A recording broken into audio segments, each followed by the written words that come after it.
Hi there!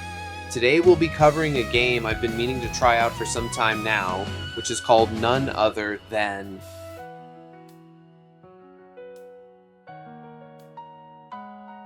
Tales of Arise. With excellent graphics, artistic backgrounds, and anime details that are so well developed it would make any anime fan's head spin. I'll admit, this one definitely caught me off guard in a very good way.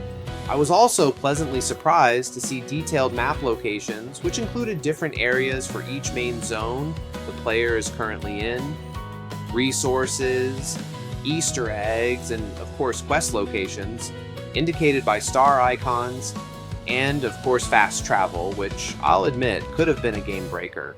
The main game is mostly divided up into approximately 5 main regions each with their own unique climate and reigning lord, in which the main protagonist must combat them.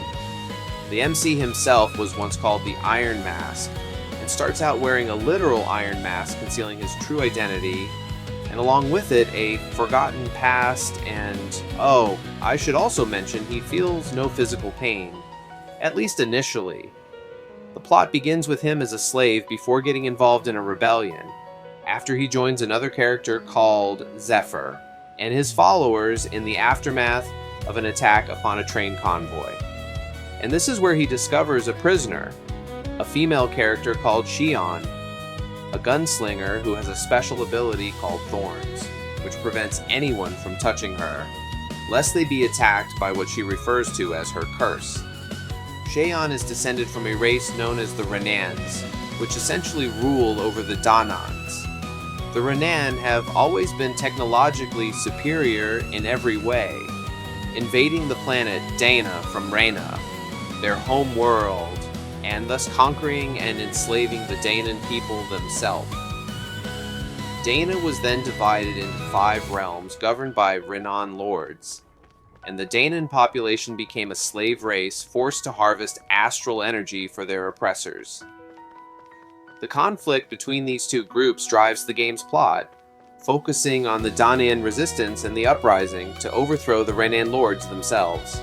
With the basic plot points out of the way, it should also be noted that the actual combat in Tales of Arise isn't half bad, even giving players a Final Fantasy VII vibe to it, with its gorgeous graphics, combat cutscenes, and special attacks. However, it's not without its faults either, the reasons for which I will begin to list now. First off, I'd just like to say that starting players may find the consistent monster encounters frustrating, which constantly resets the moment you leave the map and return to it, which is compounded when fast travel is disabled, for whatever reasons going on in the main storyline. Also, some special monster encounters are placed on certain maps, which will instantly wipe your party out. And although I can understand why the developers did this, to basically necessitate a need to grow stronger and then come back later on, it can also be said that this can literally break the game for some players who might very well rage quit.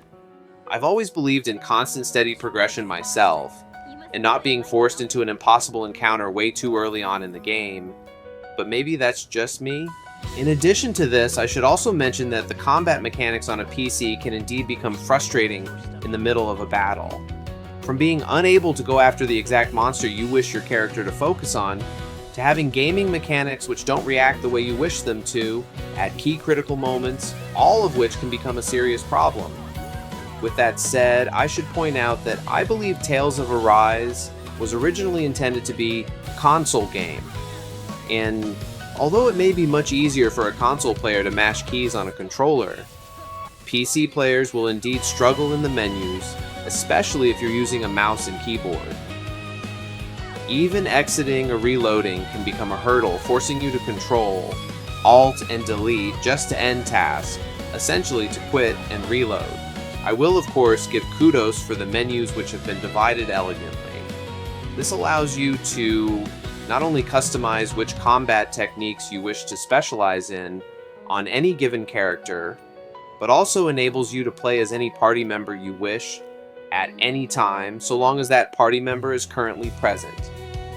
Equipment, cosmetics, and leveling up your skills, abilities, and combat techniques have all been streamlined fairly well.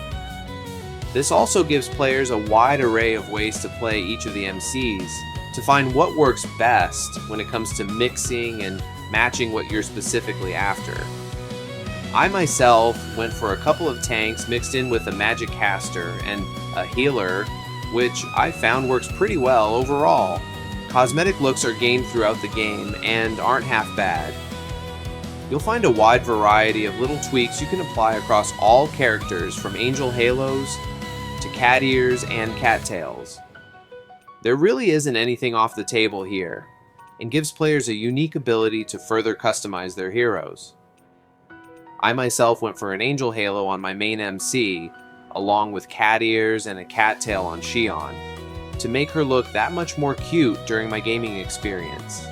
You can even get costumes like farmer outfits and farmer hats just by completing in-game side quests, which are very plentiful. There are, of course, other things you can do as well, such as learning cooking recipes, camping out, and choosing special cutscenes by interacting with specific party members and making them closer to you during event dialogues, just to name a few.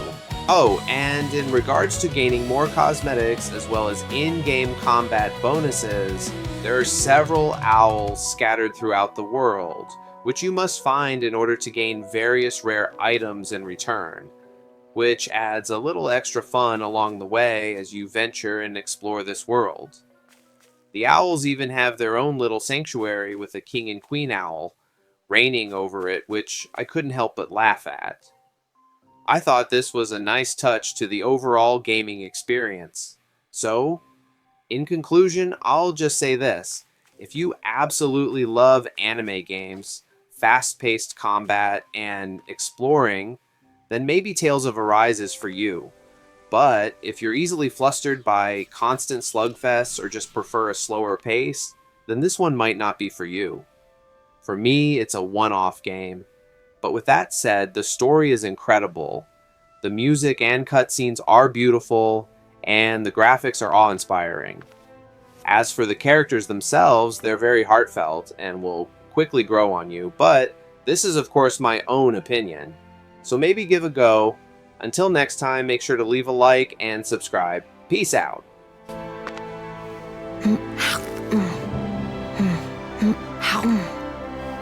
Wait, I saw that. Xion.